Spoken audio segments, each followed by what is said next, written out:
episode, I'll be taking pictures of birds on the Galapagos Islands. AdoramaTV presents Exploring Photography with Mark Wallace, where you will learn innovative techniques on shooting a wide range of photography. Here's your host. Hi everybody, welcome to another episode of Exploring Photography right here on AdoramaTV. It's brought to you by Adorama, the camera store that has everything for photographers. Well, I'm going to be spending the next couple of weeks on the Galapagos Islands. Today I'm on the Santa Cruz Island and I'm shooting some birds, taking pictures of birds here. And I posted a few of the results I got from a couple days ago on my Facebook page, and I got a ton of questions. And so I want to explain how I got the results that I got. Now you can see here that the birds that I shot previously all have they're really frozen. And to achieve that, what you need is a really fast shutter speed, but you also need to make sure that those birds are in focus. And so I want to talk to you about those two things, freezing motion and focusing. Now I want to start by talking about the lens that I'm using. This is a 70 to 200 millimeter f2.8L lens. It's a really high-end lens, and the difference between a lens that has a fixed aperture of 2.8 and a variable aperture that changes when you zoom in and zoom out is the focusing speed. This will focus anywhere from 1.5 to 2 times as fast as a lower end lens. And so I've got a lot of questions saying, hey, this is a very, very expensive lens. Can I get the same results with a less expensive lens? You can get the same results, but it's going to be much more difficult for you to focus as quickly as this lens does. So don't beat me up about having such an expensive lens. It really does make a difference, but you can get results that are similar using a less expensive lens, maybe a 70 to 300 millimeter lens. All right, so that's the lens that I'm using. The camera here, this is a 5D Mark III, and what I've done here is I have actually put this on Aperture Priority mode. Now that sounds totally counterintuitive because you're thinking, well, you want a really super fast shutter speed, why Aperture Priority mode? Well, I've put my aperture at 2.8, so my aperture is as wide as it's going to go, and what that's going to do is force my shutter to be extremely fast. And so with the really bright sunlight right here, that's going to keep my shutter really, really fast, so I don't have to worry about it. And because I have a 2.8 aperture, that means that I'm going to have really shallow depth of field, and that's going to isolate the bird as I'm shooting. Now the other thing I want to do here is set my focus to AI servo on other cameras. It's called continuous focus mode. And what that does, instead of when I push my shutter release button, instead of locking on a subject and holding that, it is always focusing. So as those birds are moving, I'm going to be tracking them, and the focus is going to be tracking them as well. And then the last thing that I've done here is I put my camera's drive mode into high speed continuous. So when I push the shutter release, you can hear it. It's going to take them a bunch of pictures really, really fast, and that just improves my chances of getting a winning picture.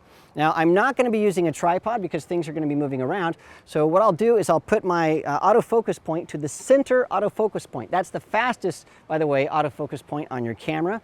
And then what I'll do is I will track the birds just like I'm going to maybe shoot them with a gun. That's a horrible thing to say, but I'll track those birds, and then I'll be shooting as they fly. And then, if I don't get a perfect composition, I can always crop in post-production to make sure everything is right. That's all there is to it. Use the best lens that you can possibly get, preferably a 2.8 fixed aperture lens. I chose the 70 to 200 millimeter. Shoot in Aperture Priority mode at 2.8 or a wide aperture, depending on how bright it is outside. Make sure your focus is on continuous or AI servo, and then set your drive to high speed so you can get everything. So I'm going to shoot a couple of birds around here, and then we'll come back and talk about one more thing before we go.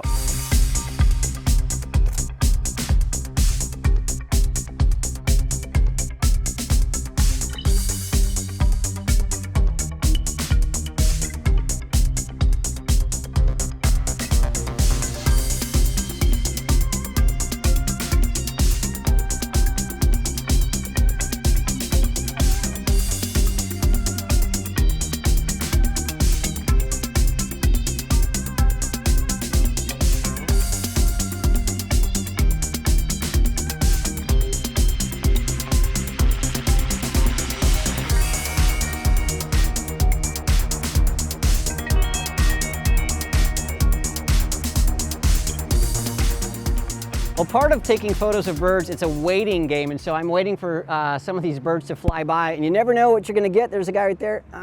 No, he flew behind a tree. And so be patient when you're shooting any kind of wildlife. You never know what they're going to do. You have to sort of camp out, and when you see the shot, be ready to take it. In fact, here's a guy coming up right here.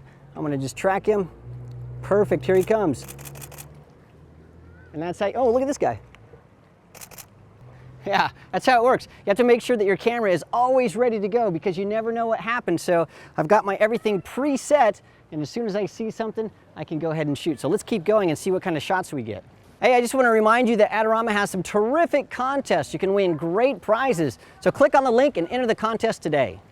Another tip about shooting wildlife is just always be on your toes. I was shooting the birds, but we looked down and there was this lizard swimming around and climbing on the ropes and eating some stuff off this boat. And so I was able to shoot some extra bonus pictures. And so that's something you might be looking for birds, but then who knows, maybe an elk or something is going to come out of the woods if you're in North America. So make sure that you pay attention to other things around you. You don't want to miss a great opportunity. I mentioned earlier that I didn't use a tripod when I was shooting the birds because I need a lot of mobility. Well, sometimes you need a little bit extra stability, specifically when you're using a lens that doesn't have image stabilization, and this one does not. And so the thing I love about my Travel Angel by Benro is that I can convert it from a tripod to a monopod. And so what I'll do here is I'll just take this center column, it comes right out, and then this side leg here just comes right off. And then what I can do is, instead of using a normal tripod, these two things here put together, and now I've got myself a nice monopod, and that will give me a lot of freedom of movement, plus it'll give me the stability that I need to make sure that I don't have any kind of vibrations from my camera. And so that's something that you can do if you're looking for a great travel tripod. This is the one that I use specifically because it's lightweight and you can do things like this.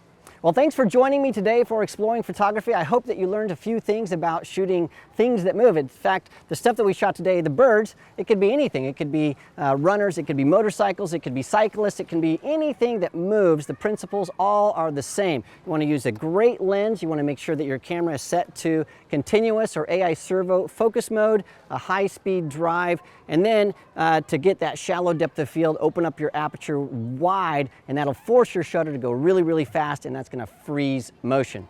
Thanks again for joining me today, and don't forget that you can subscribe to Adorama TV so you don't miss a single episode. So do that right now, and I'll see you next time.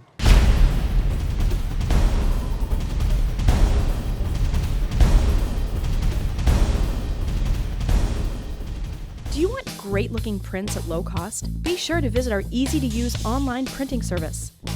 Adorama Pix has professionals who treat your images with the utmost care that you can count on.